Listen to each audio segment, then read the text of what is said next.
그동안 올려드린 상병 시절 이야기를 주제별 합본으로 올려드립니다. 나의 상병 시절 57번째 이야기. 5분 대기조 군단 측정. 1. 5분 대기조 인수. 1980년 정권을 잡은 전두환 대통령의 제5공화국 정권은 1981년을 거치면서 군사 권력을 내세워 모든 반대 세력을 청산하고 정권을 공고히 하는데 힘썼습니다. 그리고 1982년에 들어서면서는 정권의 안정적인 정착을 위해 경제 발전을 기조로 하여 사회 안정화를 꾀하는 시기였습니다. 이때 정부에서 국민들에게 가장 확실하게 어필한 것이 바로 1988년에 개최되는 올림픽을 유치한 것이었습니다. 1981년 9월 30일 독일의 작은 도시 바덴바덴에서 들려온 낭보는 국민들을 환호하게 했으며, 이때의 서울올림픽 유치는 제5공화국 정권이 안정적으로 정착하는 데 큰 힘이 되었습니다.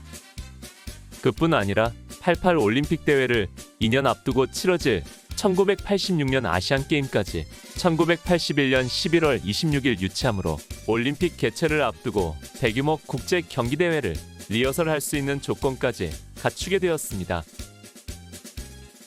이처럼 86 아시안게임과 88 올림픽 유치를 성공한 뒤 정부는 국민들에게 올림픽에 대한 기대감을 심어주며 경제 발전을 통해 성공적인 올림픽 개최에 대한 희망을 심어주는 데 주력했습니다. 이 같은 정부의 정책은 일반 국민들뿐 아니라 우리 군대까지도 동참시켜서 우리 사병들까지 경제교육을 시키고, 앞서 일병 시절에 소개한 것처럼 경제 시험까지 치르기도 했습니다. 또 한편으로는 끊임없이 북한의 안보 위협을 이슈화하여 국민들로 하여금 대북 경각심을 갖고 내부 결속을 강화하도록 만들었습니다. 이는 88 올림픽과 이에 앞서 열리는 86 아시안게임을 방해하기 위해 북괴가 무장공비나 간첩을 난파하여 테러를 자행할 것이라는 정세 분석에 따른 것이었습니다. 실제적으로 이후 북한은 86 아시안게임과 88 올림픽 개최를 방해하기 위해 1983년 아웅산 테러와 1986년 김포공항 폭발 사건, 1987년 김현희에 의한 대한항공 항공기 폭파 사건 등 끊임없는 방해 공작을 벌이게 됩니다. 아무튼 1982년에도 이와 같은 정세 판단하에 학교나 직장 등에서 반공방첩 교육이 강화되었고, 간첩단 사건이 수시로 언론을 통해 발표되었습니다. 또 우리가 주둔하는 강원도 접적 지역의 주민들은 안보의식이 높아져 거동수상자에 대한 신고가 늘어나 우리 군인들의 대침투 작전에 투입되는 횟수가 늘어나게 되었습니다. 실제로 앞서 소개한 것과 같이 우리 대대도 1982년 4월 19일에 주민 신고에 의한 진돗개 둘 실제 상황이 벌어져 수색 정찰에 투입되기도 하였습니다. 이런 상황에서 대침투 작전의 천병 역할을 하는 5분 대기조의 중요성이 강조되기 시작했습니다. 대침투 작전의 중요한 전술인 수색 정찰과 매복에 대한 교육이 늘어났고, 급기야 5분 대기조의 비상 출동과 작전 지역에서의 수색 정찰 상황을 군단 차원에서 체크하는 5분 대기조 군단 측정이 실시된다고 발표되었습니다. 아마도 이런 측정은 이때가 처음이었을 것입니다. 그런데 문제는 이 까다롭고 힘든 측정이 실시되는 시기에 우리 중대가 5분 대기조를 인수하게 되었다는 것입니다. 우연히 그렇게 된 것인지 아니면 상부에서 우리 중대를 지명하여 걸린 것인지는 알 수 없으나, 아무튼 재수 없는 놈은 뒤로 넘어져도 코가 깨진다는 옛 속담 그대로였습니다. 우리가 진지보수 공사를 마치고 5월 1일에 돌아온 이후 5월도 우리 부대는 여전히 분주한 나날을 보내고 있었습니다. 5월 1일부터 한 가지 바뀐 것이 있었는데, 그것은 우리들이 입는 피복 상의에 사단 마크를 부착하도록 한 것입니다. 예전에는 사단 마크를 부착했다는데 내가 자대 배치되었을 때는 마크를 부착하지 않고 있었습니다. 그러다가 1982년 5월 1일부터 상해 좌측 어깨 봉제선 아래쪽 3cm 지점에 사단 마크를 부착하도록 한 것입니다. 중대에서는 개인별로 사단 마크 5개씩이 분배되었고, 우리들은 그것을 작업복 2개와 동정복과 방상과 야상에 각각 나누어 달았습니다. 5월 3일과 4일은 비가 내리는 와중에 장마철 대비 도로 보수 작업을 위해 양구터널 전후 도로를 정비해야 했고, 5월 5일 어린이날 오후에는 4대대 연병장에서 열리는 연대 간부체육대회에 가서 응원을 해야 했습니다. 6일부터는 13일에 있을 장비 지휘검열에 대비하여 개인 장비 및 중대, 소대의 공용 장비에 대한 대대적인 보수와 정비, 도색 등을 실시하느라 내무반을 발칵 뒤집어 놓았습니다. 그러는 중에 나는 대대 정훈과에 차트글씨 사역을 나갔고, 중대 내 각 소대 내무반에 있는 게시글들을 다시 써서 부착하느라 연일 바쁘게 다녀야 했습니다. 그러면서 10일에서 11일까지 목진지 매복을 다녀왔고, 13일에는 장비지휘검열을 받았습니다. 장비지휘검열은 말 그대로 개인 장비 및 소대, 중대, 대대의 모든 공용 장비에 대한 점검을 받는 것입니다. 개인적으로 지급된 개인화기를 비롯한 수통, 반합, 대검, 방독면 등에서부터 M60 기관총과 60mm 박격포까지, 그리고 중대, 대대의 공용 장비들까지 모두 꺼내다 놓고 검열을 받는 것입니다. 이렇게 대대를 발칵 뒤집어 놓은 장비지휘 검열이 끝나자마자 곧바로 우리 중대는 5분대 기조를 인수받았습니다.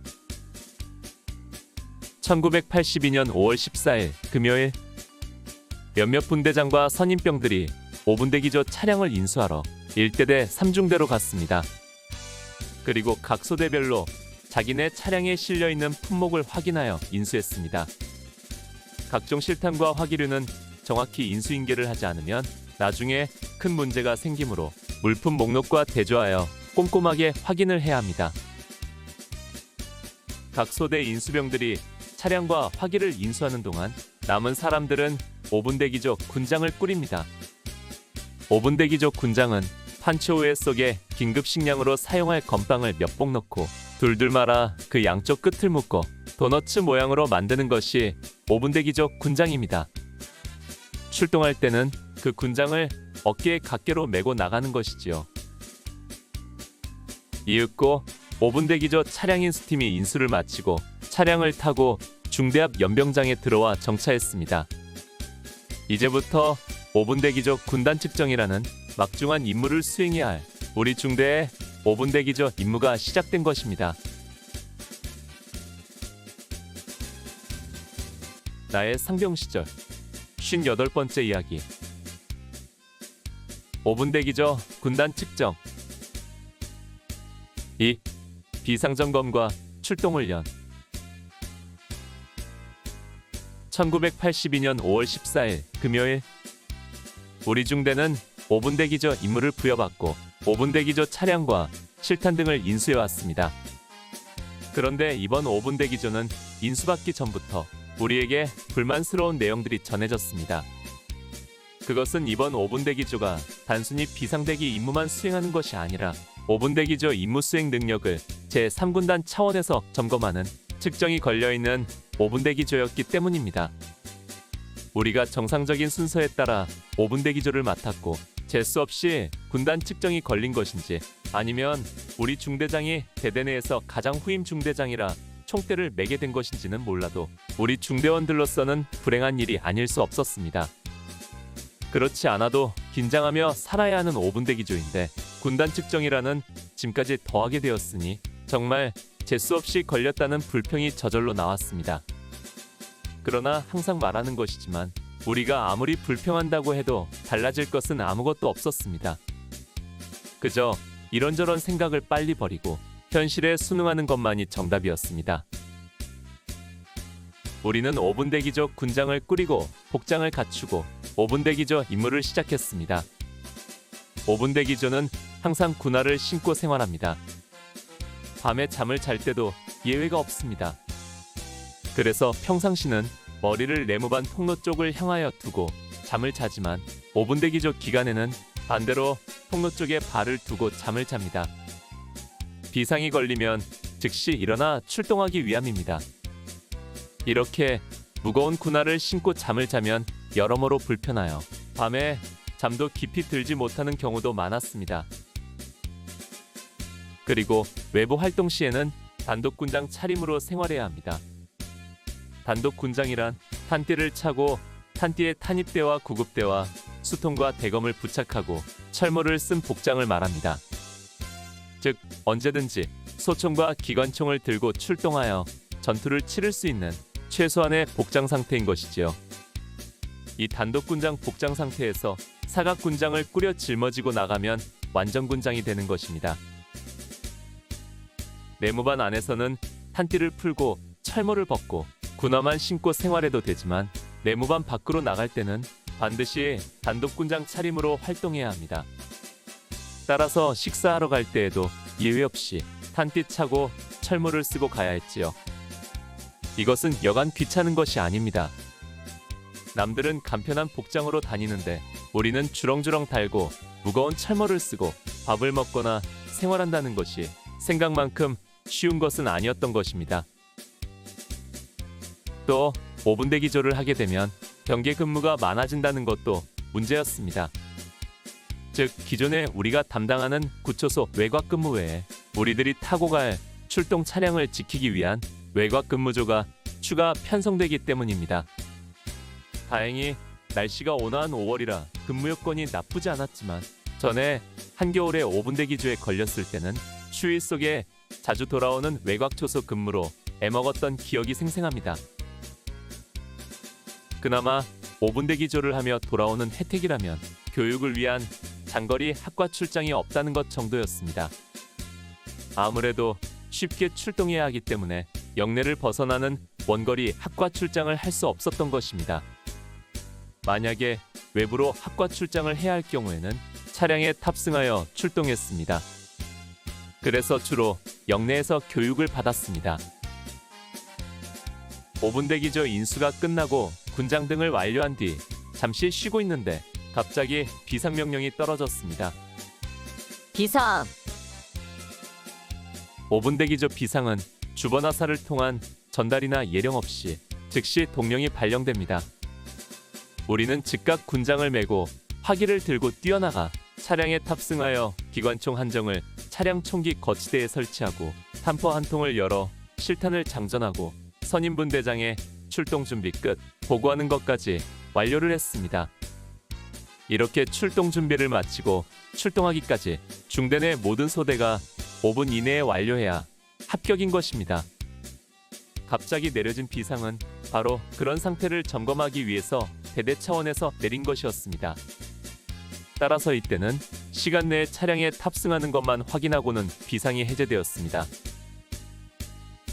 그러나 그것으로 끝이 아니었습니다.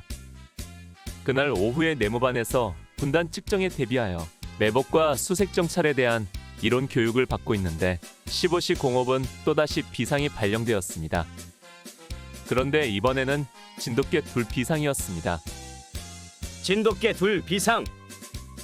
우리는 즉시 차량에 탑승하였고 탑승 완료하자 차량이 출발했습니다.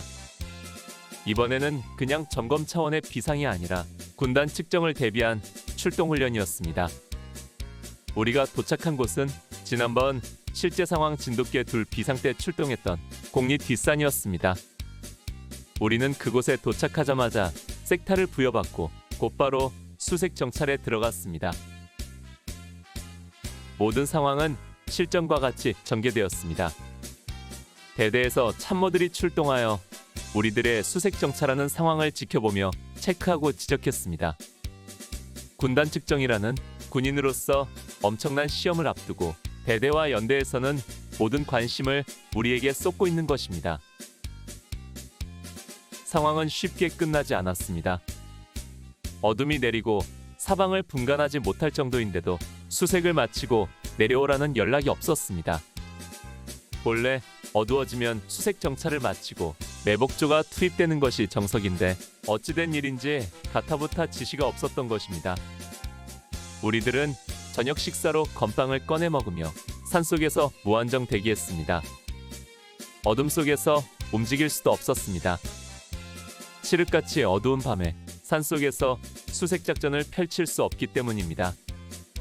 그렇다고 매복으로 전환하라는 명령도 없이 대기하라는 지시만 내려왔습니다. 이윽고 철수 명령이 내려온 것은 22시. 밤 10시가 돼서야 차량 있는 곳으로 내려와 집합하라는 전달이 왔습니다. 왜 그렇게 되었는지, 무엇 때문인지 그 누구도 설명해 주는 사람은 없었습니다. 모두들 지친 모습으로 내려와 인원 점검을 하고 차량에 탑승하여 자대에 돌아오니 22시 30분. 모두들 기진맥진한 모습이 역력했습니다. 참으로 앞으로 남은 일주일이 요원해 보이는 힘든 하루였습니다. 나의 상병 시절 59번째 이야기. 5분 대기죠. 군단 측정. 3. 5분 대기 조와 어머니의 면회. 첫 번째. 1982년 5월 14일 금요일. 5분 대기조를 인수받은 첫날은 그야말로 5분 대기 노이로제가 걸릴 정도로 빡센 하루였습니다. 5분 대기조를 인수받고 채 숨 돌릴 틈도 없이 비상 탑승 훈련을 시키더니 오후에는 비상 출동까지 하고 수색 정찰을 밤 10시까지 하는 등 그야말로 강행군을 한 하루였습니다. 5분 대기조 군단 측정이라는 유례없는 시험을 앞두고 대대와 연대가 다 나서서 눈에 불을 켜고 닥달한 결과였습니다. 5분 대기조 제2일은 5월 15일로 토요일이었습니다.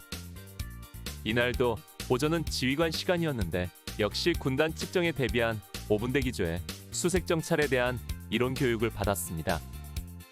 그리고 대대장 내무 검사까지 받았습니다. 5분 대기조라지만 할 것은 다 하는 것입니다. 그리고 이어진 토요일 오후. 비록 우리가 5분 대기조 임무를 맡고 있지만 군인으로서 마땅히 누려야 할 휴식 시간까지 빼앗기는 것은 아니었습니다. 단독 군장 차림으로 생활하는 불편함은 있었지만 그래도 PX도 가고 내무반에서 휴식도 취했습니다. 다만 언제든 출동할 수 있도록 영내를 벗어날 수 없었고 어디를 가든지 분대장이나 선임병에게 행선지를 알려야 했습니다.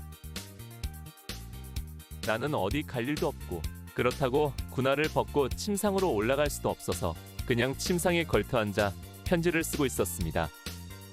나는 편지 쓰기를 즐겨했고 또 많이 보내는 만큼 편지를 많이 받았기 때문에 조금만 시간 여유가 있으면 편지를 쓰는 것이 중요한 업무였습니다. 이렇게 오후 시간을 보내고 있는데 오후 3시쯤 되었을 때 중대본부 서기병이 불쑥 내무반 문을 열고 들어오더니 나를 보고 말했습니다. 윤상병님, 면회 왔습니다.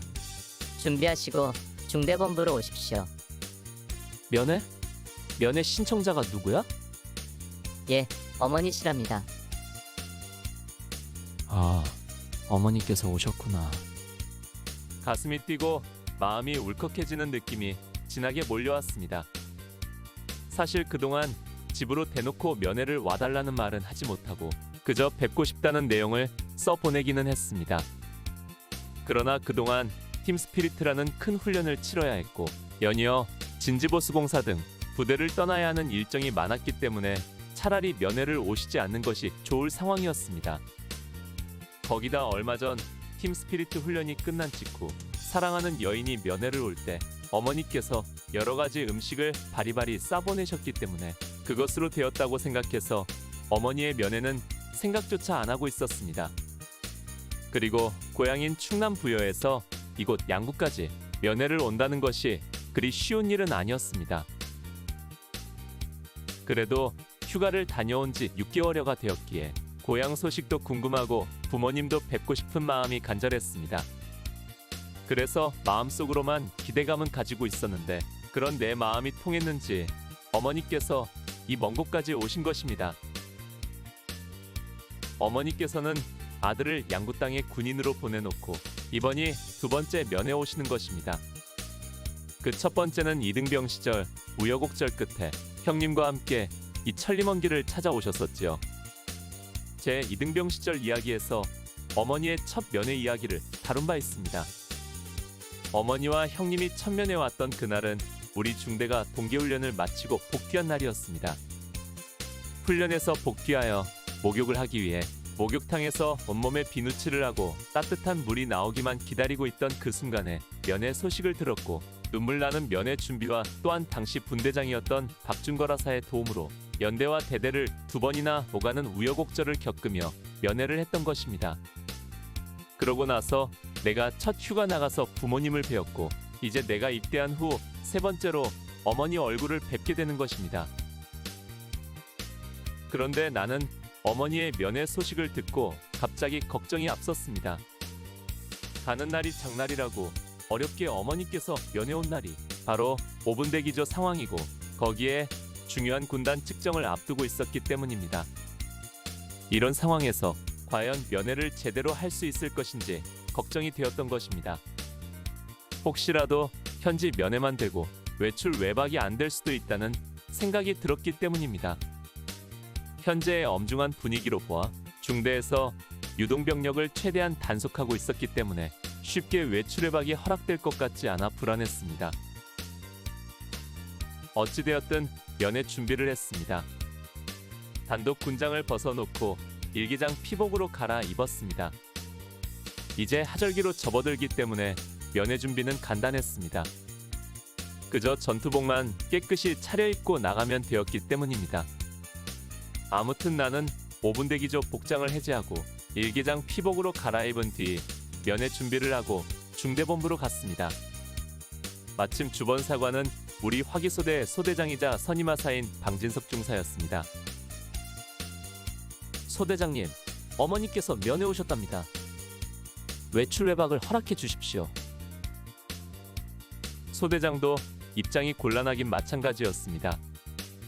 소대원의 어머니께서 천리먼 길 면회 왔다는데 내보내는 것이 당연한 것이지만 때가 때인지라 그로써도 고민이 될 수밖에 없었던 것입니다. 주번사관은 스스로 결정하지 못하고 마침 비상 상황이라 퇴근하지 않고 2층 중대장실에 머물고 있던 중대장에게 나를 데리고 올라가서 상황을 설명했습니다. 중대장 김성대 대위는 설명을 듣고 나더니 방중사에게 물었습니다. 오늘 내일 사이에 상황이 벌어질까? 실제 상황이 일어나면 모를까 훈련 상황은 없을 것입니다. 그럼 보내주지 뭐. 상황은 의외로 쉽게 마무리되었습니다. 갑자기 중대장 김성대 대위가 멋있어 보이는 순간이었습니다. 지난 팀 스피리트 훈련 내내 그토록 우리를 고생시켜서 속으로 욕도 엄청 하고 많이 미워했던 중대장인데 지난 휴양소에서의 막걸리 파티에 이어 중대장을 다시 보게 만들었습니다. 커다란 덩치에 우락부락하고 불그레한 얼굴, 융통성이 전혀 없을 것 같은 인상에 중대장에게서 새로운 면모를 발견하는 순간이었습니다. 이렇게 외박면회를 허락받고 2층에 있는 중대장실에서 나와 소대장 뒤를 따라 계단을 내려가는 나의 마음은 날아갈 듯 기뻤습니다.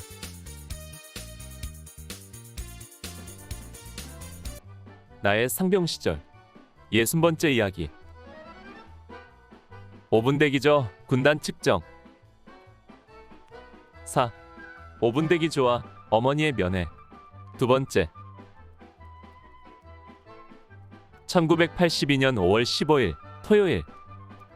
5분 대기조 군단 측정을 앞두고 우리 중대가 5분 대기조 임무를 부여받은 지 이틀째 되는 날입니다. 오후에 휴식을 취하며 내무반에서 편지를 쓰고 있는데 오후 3시쯤 생각지 않은 어머니의 면회 소식을 들었습니다. 그러나 나는 반가움보다 걱정이 앞섰습니다. 군단 측정이라는 엄중한 과업을 맡아 어제도 2차례나 출동 훈련을 했고 대대와 연대에서 우리들의 출동 준비 태세를 체크하고 있는 와중에 과연 면회를 제대로 할 수 있을지 의문이 들었던 것입니다. 그러나 중대장 김성대 대위는 의외로 쉽게 외출 외박을 허락했습니다. 중대장의 허락을 받고 중대본부로 내려와서 소대장은 다음날 오후 1시까지 행선지가 양구읍으로 된 외박 면회증을 끊어주었습니다. 양구읍으로 나가는 것도 파격이었습니다. 그동안 우리 부대는 21사단과의 알력 때문에 양구읍까지 면회 나가는 것을 통제했기 때문입니다. 나는 면회증을 들고 대대본부로 가서 대대 주번사령 결재를 받았습니다. 대대 주번사령 역시 별다른 제재 없이 도장을 찍어 주었습니다. 5분 대기조가 우리 중대에만 국한된 것이라서 그런지 대대 차원에서는 문제 삼지 않는 것 같았습니다. 대대에서 연대본부로 가기 위해 논뚝길을 걸어가는데 기분이 날아갈 것 같았습니다. 새장 속에 갇혀있던 새가 파란 창공으로 날아오르는 기분이었습니다. 하늘도 푸르고 5월의 실록도 그 고운빛이 확연히 달라 보였습니다. 연대본부에서도 별다른 말 없이 면회증에 사인을 해줬습니다. 지난해 3월 첫 면회 때에 비하면 그야말로 모든 것이 일사천리였습니다. 내가 이제 상병이기 때문인지 아니면 그동안 시대가 변한 것인지 모를 일이었습니다. 아무튼 지난해에 비하면 모든 절차가 너무도 수월했습니다. 연대 위병소에 도착하여 면회증을 제출하고 신고를 했습니다. 단결 제11중대 상병 윤태상 위병소에 용무있어 왔습니다. 위병소 근무병이 면회객 명부를 확인하고 면회증에 사인해서 내주며 말했습니다. 윤태상 뒤쪽 면회실로 빨리 가봐. 나는 다시 거수경례를 올려붙이고는 재빨리 위병소 뒤쪽에 있는 면회실 문을 열고 들어갔습니다. 들어서는 순간 나에게 쏟아지는 수십 개의 눈빛들. 자식 또는 애인과 친구들을 보기 위해 먼 길 달려온 면회객들이 면회실에 가득했습니다. 나는 그 중에서 어머니의 모습을 찾느라 잠시 두리번거리는 사이 나를 먼저 발견한 어머니께서 단숨에 달려오셨습니다. 그러나 나는 그 순간에도 냉정함을 잃지 않고 어머니를 향해 거수경례를 올렸습니다. 단결 울음 섞인 목소리로 내 이름을 부르며 달려오시던 어머니께서 잠시 멈칫하시더니 조금 차분해진 모습으로 다가와 내 손을 잡았습니다. 어머니는 내 바로 아래 남동생을 짐꾼 삼아 함께 면회를 오셨습니다. 역시 먹을 것을 바리바리해서 박스에 가득 싸들고 그 먼 길을 달려오신 것입니다. 이번에 면회 오시는 길은 우여곡절이 많으셨다고 합니다. 부여에서 양구까지 당일로 오지 못하므로 어제 출발해서 수원에 있는 형님 댁에 와서 하루 주무시고 오늘 새벽부터 부산하게 출발 준비하는데 갑자기 형님 장인어른께서 돌아가셨다는 비보가 들려왔다는 것입니다. 본래 형님도 면회에 동행하기로 했었는데 급보를 받고 형님과 형수님은 처가댁으로 가고 어머니와 남동생만 이곳에 온 것입니다. 어머니께서도 내일 면회를 마치고 가시면서 상가를 들러 가시겠다고 했습니다. 아무튼 그 와중에도 아들을 위해서 그 먼 길을 마다하지 않으시고 또 형님과 형수님까지 분주하게 만든 것을 생각하니 송구스러운 마음이 가득했습니다. 우리들은 구암리로 걸어 나와 양구읍으로 가는 버스를 탔습니다.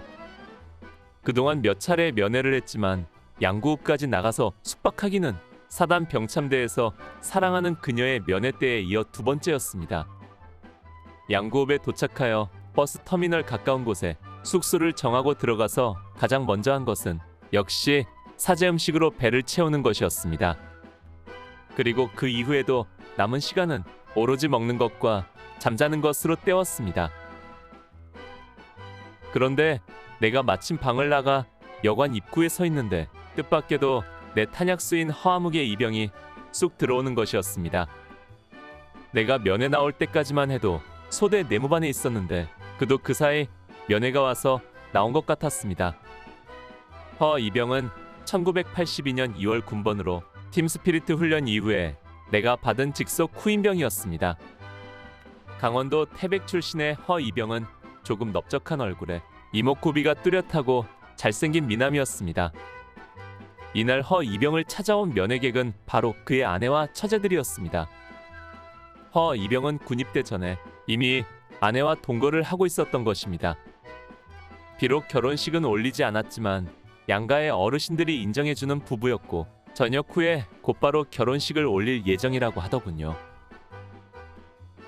방을 정해 들어갔던 허이병은 잠시 후 우리 방으로 아내와 함께 찾아와 어머니께 큰절로 인사를 올렸습니다. 그리고 나는 그들의 방으로 가서 그들과 잠시 어울리면서 소주도 한 잔 나눴습니다. 뜻밖의 어머니의 면회와 함께 후임병의 아내와도 인사를 나눌 수 있었던 뜻깊은 시간이었습니다.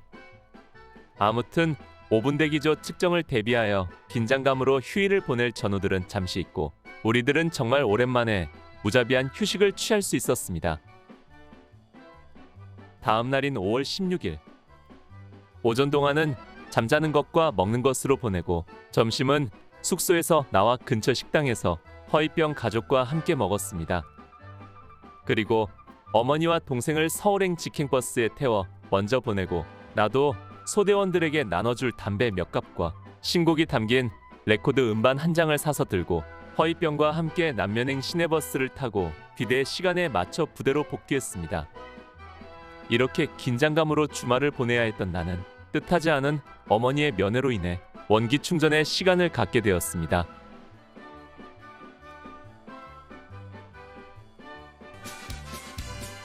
나의 상병 시절 61번째 이야기. 5분 대기조 군단 측정. 5분 대기조와 중앙문 선대 공연 관람. 첫 번째. 군인들의 생활은 딱딱하고 무미건조합니다. 군대에서는 함께 생활하는 군인들을 전우라고 부르고 전우회라는 말은 있지만 사실 평상시 내무 생활에서는 전우나 전우회는 찾아보기 힘듭니다. 모두가 내 선임 아니면 내 후임이고 그 선임과 후임을 친구처럼 대할 수는 없었습니다. 물론 어려움이 닥치거나 전쟁이 벌어지면 모두가 같은 편이 되어 목숨을 걸고 함께 싸우며 전우가 되고 전우회가 발현되겠지만 평상시 생활에서는 서로 위로하고 힘이 되어줄 친구는 그리 많지 않았습니다. 따라서 군대 생활은 오로지 자기 자신과의 싸움이고 그 싸움에서 이겨야만 마침내 육군병장을 달고 전역할 수 있었습니다. 그러나 군대 생활이 자기 자신과의 고독한 싸움이라 해도 군대가 개인의 생각이나 취미나 성향에 따른 개인적인 생활을 허용하지도 않습니다. 마치 하나의 틀에 맞춘 듯한 획일적이고 통일된 생활 양식을 요구하는 것입니다. 그러다 보니 개인의 자유는 제한되고 사회에서 누리던 일탈은 허락되지 않습니다. 따라서 개인의 자유와 행동은 최소한의 한도 내에서만 허용되고 나머지는 군인의 생활규범과 법에 의해 통제됩니다. 군인들의 기본적인 생활 공간인 내무생활도 그렇습니다. 24시간 짜여진 일정표에 의해 기계적으로 움직이는 생활의 반복입니다. 이런 생활은 졸병들에게는 그야말로 가혹한 시간들입니다. 졸병들은 사이사이 잠깐씩 누릴 수 있는 개인적 자유시간도 고참들의 뒷수발이나 점호 준비 등으로 빼앗기는 경우가 더 많기 때문입니다. 내무생활뿐 아니라 우리 군인들은 본연의 임무인 국토방위를 위한 업무에도 소홀함이 없어야 했습니다. 그러기 위해 날마다 전술전기를 연마하고 이를 응용한 야전 훈련을 통해 전투력을 최상의 상태로 유지시키는 것이 보편적인 군인들의 삶의 모습이었던 것입니다. 특히 교육사단인 우리 노도부대는 그야말로 톱니바퀴같이 짜여 돌아가는 교육과 훈련 일정을 소화해야만 했습니다. 그러나 군인들도 인간들입니다. 거기다 한창 피가 끓는 청춘들입니다. 그러기 때문에 군인들은 늘 자유를 꿈꾸고 세상 사람들이 당연히 즐기는 문화생활에 목말라 했습니다. 그러나 당시 우리 군인들의 문화적 욕구를 채워줄 수 있는 것들은 그리 많지 않았습니다. 가장 많이 접하는 것이 역시 텔레비전이었는데 그것은 일부 고참들의 전유물이었고 또 야간 교육이나 야전 훈련 등으로 마음 편하게 시청할 시간도 그리 많지 않았습니다. 그나마 1980년 12월부터 시작된 컬러TV 방송으로 병영에서도 컬러 방송을 볼 수 있다는 것 정도가 높아진 문화생활이라고 할 수 있었습니다. 물론 당시 강원도 양구골짜기에서 수신되는 컬러 방송은 흑백보다도 못할 때도 많았지만 그래도 처음 보는 컬러 방송이 신기하기만 했었습니다. TV 시청 다음으로 문화생활은 각 소대마다 보유하고 있는 전축을 통해 듣는 레코드 음악이었습니다. 우리 소대에도 턴테이블과 앰프와 스피커로만 구성된 전축이 있어서 휴식 시간이면 거의 음악을 틀어놓고 생활했습니다. 이를 위해 우리들은 휴가나 면회 등을 마치고 복귀할 때 최신 가요가 담긴 레코드판 한 장씩 사오는 것이 통례였습니다. 그것을 다른 소대와 바꾸어 듣기도 하면서 음악적 욕구를 채우곤 했습니다. 그 밖에 문화생활이라면 연대 정운과에서 보여주는 영화 관람이 있었고 독서 정도가 있었습니다. 그러나 일주일에 한 번씩 보여주기로 되어 있는 영화는 사정에 따라 빼먹고 훈련 등으로 빼먹어서 실제로는 한 달에 한두 번 볼까 말까 했습니다. 독서는 중대나 대대에 따로 도서실이 있는 것이 아니라 각 소대마다 책들이 있었는데 보유도서가 별로 없어서 볼만한 책이 없었습니다. 주로 정신교육용 도서와 종교도서들이 대부분이었습니다. 평소 책 읽기를 좋아했던 나는 여자친구에게 부탁해서 리더스 다이제스트라는 잡지를 정기 구독해서 부대에서 받아 읽었고 때때로 책을 사거나 소포로 받아서 읽곤 했습니다. 이런 상황에서 군인들의 문화적 욕구를 충족시켜줄 공연을 직접 볼 수 있는 기회가 있으니 그것이 바로 앞서 소개했던 문선대 공연입니다. 공연 현장에서 가수들과 코미디언들의 공연을 직접 보고 들을 수 있다는 점에서 문선대 공연은 군인들에게 최고의 문화 콘텐츠였습니다. 문선대에 대해서는 앞서 사단 문선대 공연 이야기를 통해 자세히 소개한 바 있습니다. 사단 문선대 공연이 82년 4월 14일에 우리 32연대에서 있었던 것입니다. 그런데 이번에는 중앙문선대가 우리 2사단을 찾아온다는 소식이 들려왔습니다. 사단문선대가 공연한 지 한 달 남짓 지난 5월 19일에 중앙문선대가 우리 사단을 찾아와서 양국 군인극장에서 공연을 한다는 것입니다. 참으로 1년에 한 번 보기도 힘든 문선대 공연이 한 달 사이에 연거푸 찾아온 것입니다. 사실 중앙문선대가 사단급 부대에 찾아오면 우리 같은 일반 소총중대원들은 언감생심 관람을 꿈조차 꿀 수 없었습니다. 사단 직할부대들이 줄줄이 있기 때문입니다. 게다가 공연 장소가 야외가 아닌 실내 극장이니 수용할 수 있는 인원에 한계가 있기 때문에 보병부대원들이 관람하기는 하늘의 별 따기였던 것입니다. 한 개 보병대대가 500여 명이고 그런 대대가 사단 내에 여러 개이니 누구는 관람하고 누구는 뺄 수 없었던 것입니다.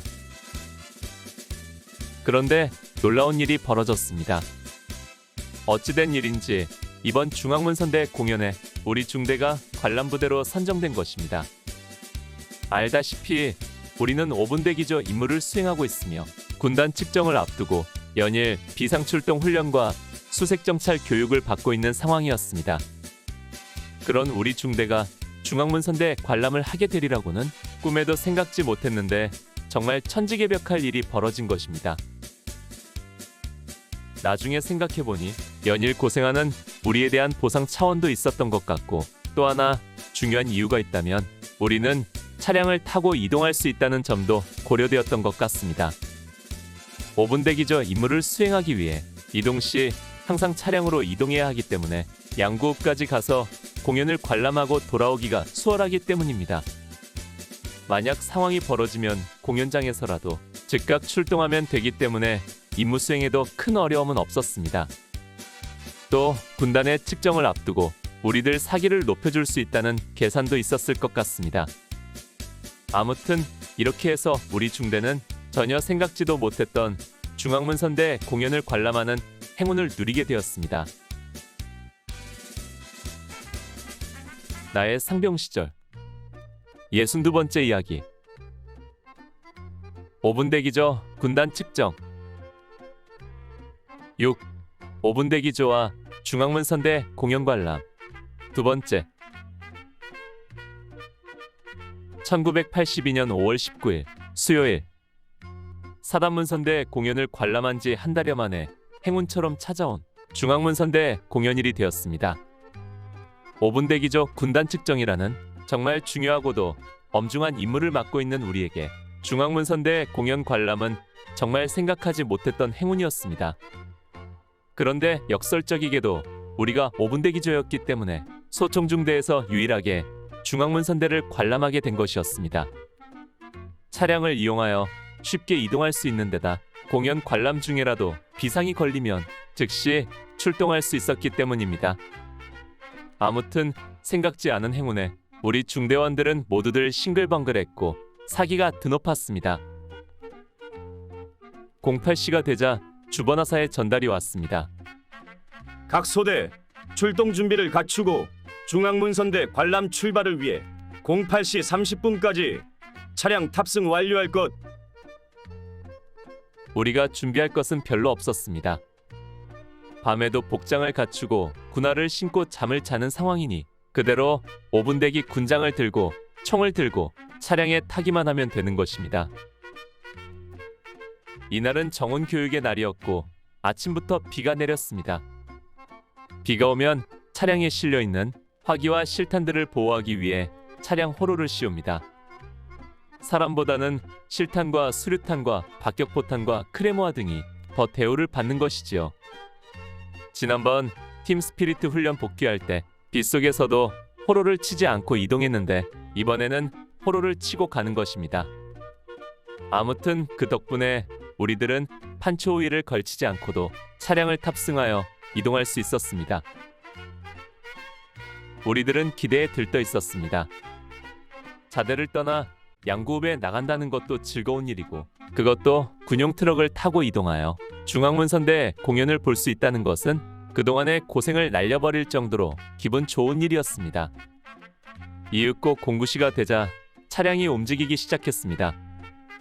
우리를 태운 4대의 군용 트럭은 연대 후문을 빠져나와 구암리 앞길로에서 양구읍을 향해 달렸습니다. 걸어서 2시간 가까이 걸려야 할 거리를 차량은 단 10여 분 만에 도착했습니다. 나는 양구 군인극장이라는 곳을 그동안 말로는 많이 들었는데 직접 와보기는 처음이었습니다. 양구 군인극장은 터미널에 가기 전에 오른쪽 언덕 위에 위치하고 있었는데 예전 우리 고향 읍내에서 보았던 전형적인 시골 극장 모습이었습니다. 극장 앞마당에 도착한 우리들은 차량에 총기와 군장을 벗어놓고 하차했습니다. 그리고 각 소대마다 차량 감시병을 한 명씩 세우고 나머지는 인원 점검을 한 다음 극장 안으로 들어갔습니다. 그나마 차량 감시병으로 남겨진 전우들은 불행이었습니다. 이미 극장 안과 밖에는 관람객으로 온 많은 병사들이 있었습니다.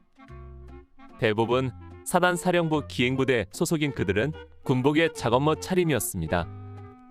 그에 반해 우리들은 철모를 쓰고 탄띠를 차고 대검과 수통과 탄입대까지 주렁주렁 달고 극장으로 들어갔습니다. 같은 군인이었지만 그들은 우리들을 신기한 듯 바라보았습니다. 그러나 우리들은 개의치 않고 극장 안으로 들어가 앞자리 쪽에 자리를 잡고 앉았습니다. 10시 정각 마침내 중앙문선대 공연이 시작되었습니다.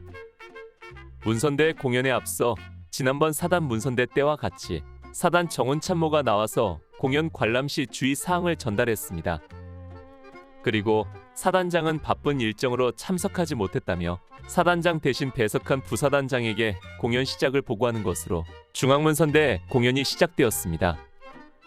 이번에 중앙문선대 사회는 바로 뽀빠이 이상용 씨였습니다.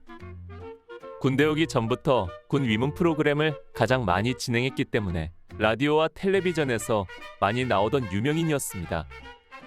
또 지난해 국군이날 행사 연습 때 성남 비행장에서의 위문 공연 사회자로 왔었는데 8개월 만에 양구에서 다시 보게 된 것입니다. 이날 출연한 연예인이 누구누구였는지는 기록이 없어서 정확히 알 수는 없지만 상당히 유명한 가수와 코미디언들이 왔던 것으로 기억합니다. 그런데 그 중에서도 기억에 남는 가수가 있습니다. 바로 국보자매라는 듀엣 가수입니다.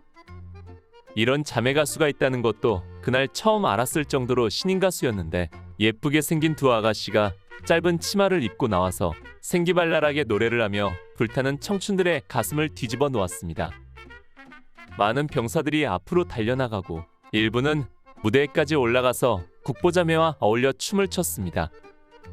그런데 내가 보고 놀란 것은 억센 사내들이 몰려 올라오고 일부 극성스런 병사들은 그들과 악수를 하고 과도한 스킨십도 하는데도 국보자매는 흔들리거나 당황한 기색 없이 끝까지 노래를 부르며 분위기를 이끌어주는 것이었습니다.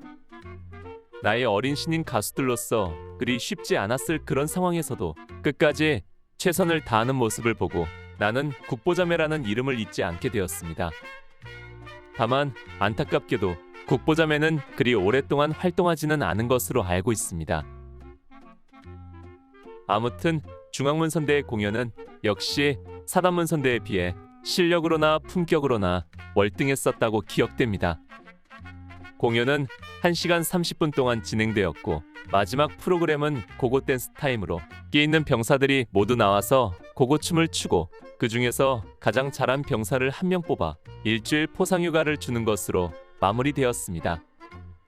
나는 춤과는 전혀 어울리지 않는 몸치인지라 감히 나가보지도 못하고 춤 잘 춰서 포상휴가 가는 날라리 사병을 부럽게 바라보는 것으로 관람을 마쳤습니다. 이렇게 생각지도 않았던 중앙문선대 공연 관람은 끝이 났습니다. 차량을 타고 부대로 복귀하니 12시로 점심시간이 막 시작되고 있었습니다. 아마 5분대 기조를 하면서 단독 군장 차림으로 철모 쓰고 이런 공연을 관람한 것은 우리뿐 아니라 그 누구에게도 그리 쉽지 않은 추억일 것입니다. 그리고 그날의 출연진들 역시 전쟁터도 아닌 평시에 그런 전투 복장을 하고 공연을 관람하는 모습을 보는 것도 쉽지 않은 추억이었을 것입니다. 덧붙이는 글. 이날 사회를 보셨고 그 당시 군인들 위문 공연의 대명사였던 뽀빠이 이상용 씨가 지난 5월 9일 세상을 떠나셨습니다.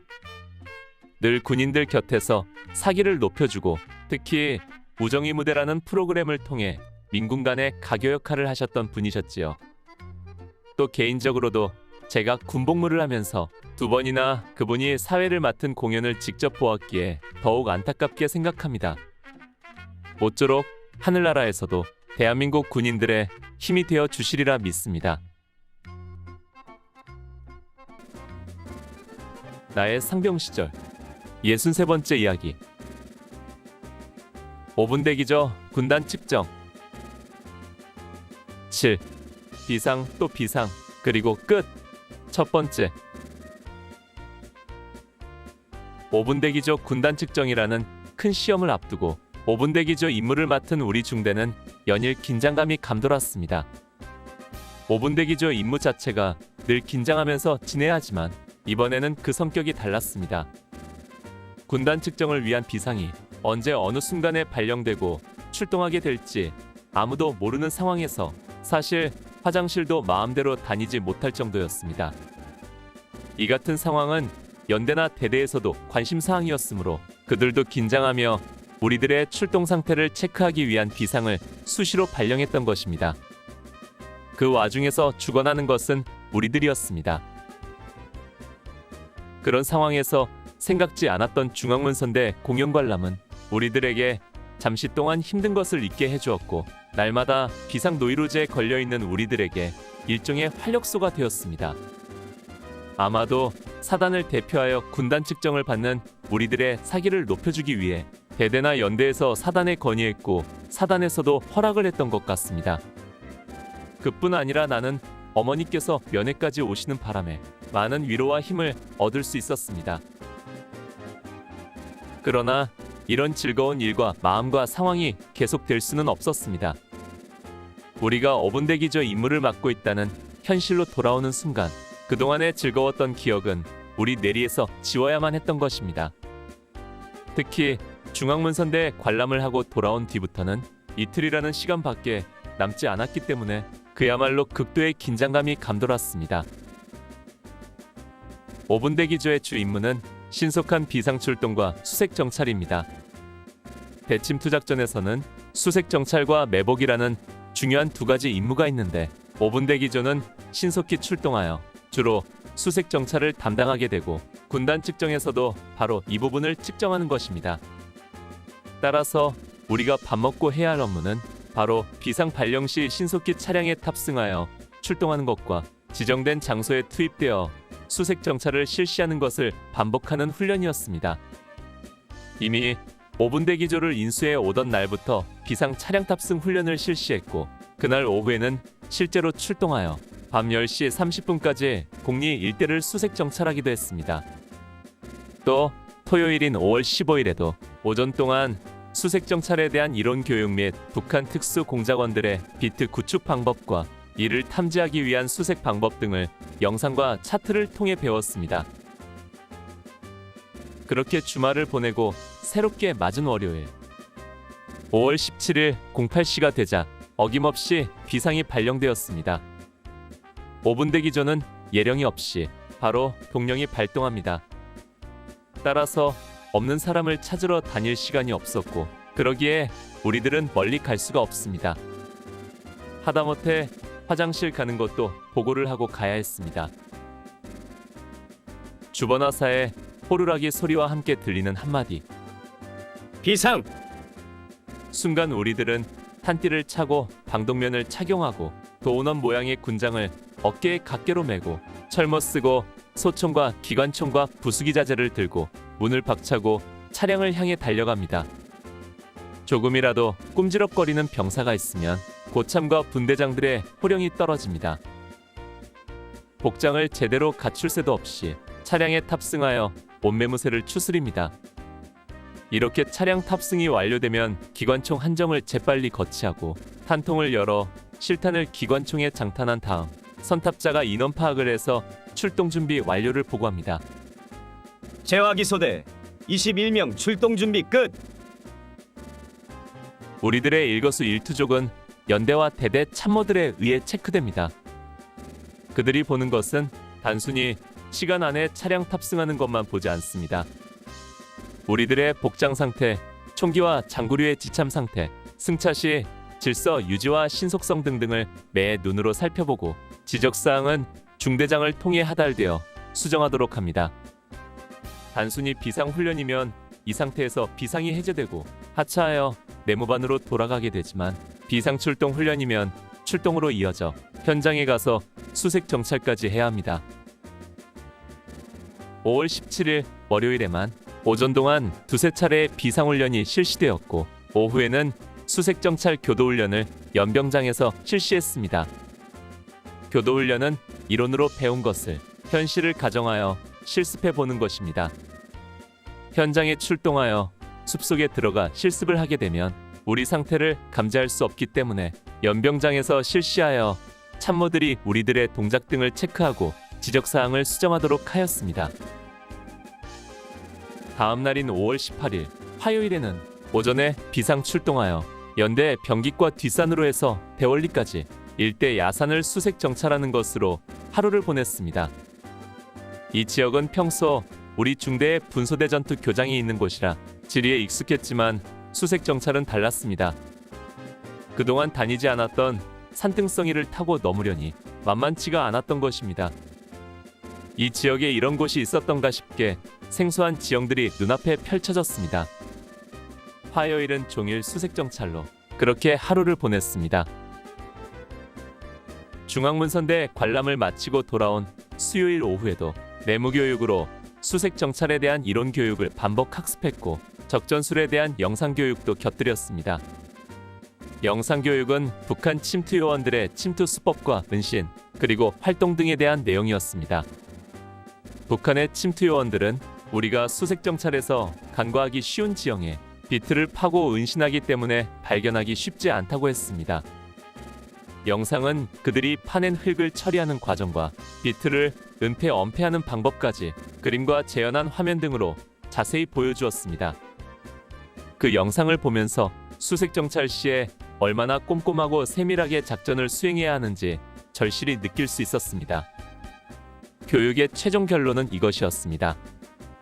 적이 절대 숨어있지 않을 것 같은 그곳에 적은 숨어있다. 5월 20일 목요일까지 군단 측정은 없었습니다. 우리들 마지막 임무일인 금요일이 디데이인 것이 확실했습니다. 매도 빨리 맞는 것이 낫다는 말이 있는데 우리는 그런 복도 없는 것입니다. 따라서 목요일은 하루 앞으로 다가온 군단 측정을 대비하여 최종적으로 훈련을 마무리하는 날이었습니다. 그러나 전날 종일 내린 비로 인해 땅도 질퍽하고 사냐에도 습기가 많아 야전으로 나가지 못하고 오전 동안은 내무반에서 이론으로 수색 정찰 교육을 받았습니다. 전날 배운 것들을 다시 한번 복습하면서 하루 앞으로 다가온 측정을 대비한 교육을 마무리했습니다. 나의 상병 시절 64번째 이야기. 5분 대기죠. 군단 측정. 8. 비상 또 비상 그리고 끝. 두 번째. 5분 대기죠. 군단 측정 부대가 된 우리 중대는 일주일 내내 긴장감이 팽팽하게 감돌았습니다. 도대체 이런 힘든 임무는 우리 중대가 왜 도맡아 하는지 모를 일이었습니다. 1년 전에는 우리 사단 내에 그 많은 보병 중대를 다 제쳐두고 우리 중대가 6본 교육사열에 걸려서 160여 킬로미터를 무박 3일 동안 행군하는 엄청난 측정을 수행했었습니다. 그런데 올해는 뜬금없는 5분 대기죠. 군단 측정 부대가 되어 또다시 피말리는 시간을 보내는 것입니다. 군단 측정일을 하루 앞둔 5월 20일 목요일. 이날은 다행히 아침부터 비가 내려서 출동 훈련을 하지는 못했습니다. 그 대신 오전 동안은 내무반에서 이론 교육으로 대신했습니다. 그리고 오후에 빗줄기가 조금 가늘어지자 기다렸다는 듯이 득달같이 비상이 발령되었습니다. 이제는 비상 소리만 들려도 모든 것들이 자동으로 돌아갔습니다. 차량 탑승 시간을 체크하는 중대장과 대대 간부들도 만족함을 나타내었습니다. 이는 오로지 무한반복 훈련의 결과였습니다. 마치 톱니바퀴가 맞춰 돌아가듯이 모든 것이 착착 맞아 떨어질 정도가 되었던 것입니다. 또한 모든 자유와 개인적인 생활을 헌납하고 오로지 비상 발령에 즉각 반응하기 위해 대기하고 있는 우리들의 희생 덕분이었습니다. 마지막 비상 훈련 때는 대대장까지 나와서 지켜보았고 차량 탑승 후에는 직접 차량에 올라서 적재 물품 점검과 대침투 작전에 대한 질문 등을 하며 최종 점검을 했습니다. 일종의 군장 검사와 같은 것이었습니다. 이날은 직접 출동은 없었지만 비상 발령은 거의 매시간 이루어졌습니다.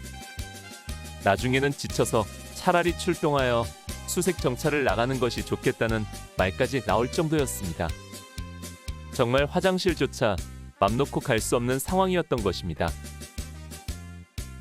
저녁 식사 후에는 야간 교육으로 5분 대기 군단 측정에 대한 최종 이론 및 정신 교육을 실시했습니다. 이것으로 군단 측정에 대한 모든 준비는 마쳤습니다. 1982년 5월 21일 금요일. 마침내 5분 대기죠. 군단 측정의 날이 밝았습니다. 그동안 우리를 무던히도 괴롭혔던 그 굴레가 오늘로 벗겨지게 되는 것입니다. 우리들은 아침부터 바짝 긴장을 하며 언제 벌어질지 모를 상황에 대비했습니다. 정말 숨조차 제대로 쉬지 못할 정도로 긴장된 시간들이었습니다. 오전 9시가 조금 넘은 시간, 주번하사의 호루라기 소리와 더불어 외마디 외치는 소리가 들려왔습니다. 비상! 왔구나 하는 생각이 머릿속에 스치면서 우리는 즉시 준비를 갖추고 뛰쳐나가 차량에 탑승했습니다. 그러나 그것은 측정 상황이 아니었습니다. 대대에서 마지막 점검 차원으로 비상훈련을 실시한 것이었습니다. 우리는 허탈한 마음으로 다시 하차하여 내무반으로 돌아왔습니다. 괜히 힘만 빠지고 허기만 지는 순간이었습니다.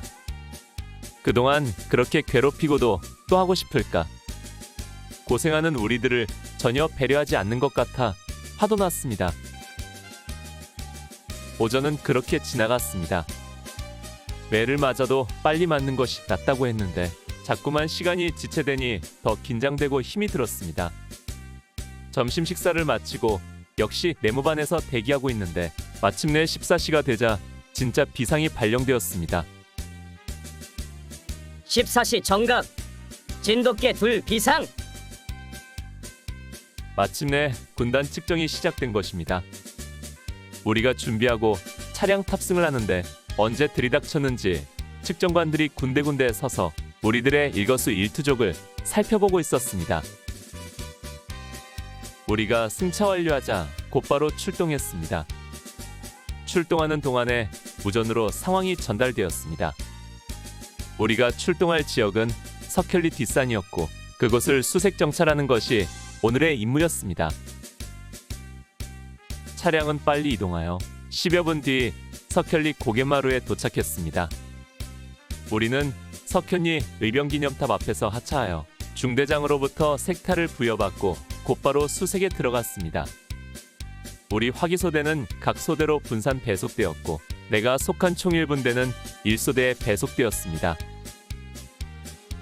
우리들은 2, 3명씩 조를 이루어 그동안 배운 대로 수색 정찰을 시작했습니다.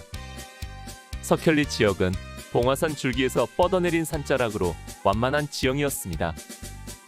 이곳은 우리가 몇 차례 수색 정찰 작전을 수행했던 곳이고 또 전술 훈련 교장으로도 몇 번 왔던 곳이었습니다. 따라서 지형지물이나 환경에 환했기 때문에 수색 정찰에 어려움은 없었습니다. 하차 지점까지 따라왔던 측정관들은 막상 수색 정찰에 들어가니 어디로 갔는지 보이지 않았습니다. 그러나 그들이 보이지 않는다고 소홀히 할 수는 없었습니다. 아니, 어디선가 보이지 않는 곳에서 지켜보고 있는 것 같아서 더 FM대로 해야 했습니다. 우리는 2, 3명이 한 조를 이루어 한 사람은 탐침봉을 가지고 탐지하고 나머지 인원은 어모 및 사주 경계를 하는 식으로 수색 정찰을 전개해 나갔습니다. 아마 군 생활을 통틀어 이때만큼 수색 정찰을 제대로 한 적은 없었을 것입니다. 14시에 시작된 상황은 3시간 동안 계속되었고 이윽고 17시가 되자 상황 끝 무전이 왔습니다. 이것으로 일주일 동안 우리를 괴롭혔던 5분대 기조와 그 군단 측정이 모두 끝난 것입니다. 우리들은 하산하여 차량 위치에 집결하여 인원 파악을 하고 차량에 탑승하여 자대로 복귀했습니다.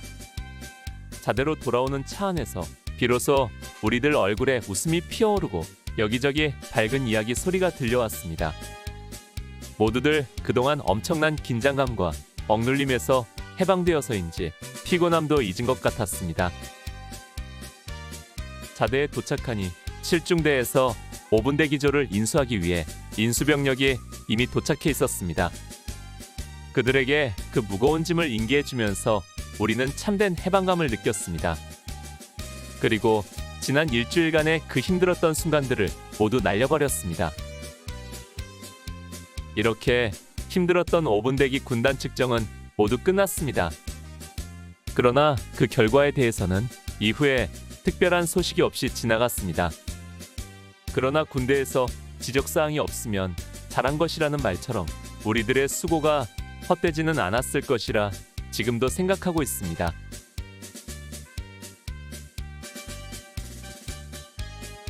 오늘 추억여행에 함께 해주셔서 감사합니다. 다음 이야기를 기대해 주시고 구독과 좋아요 부탁드립니다. 항백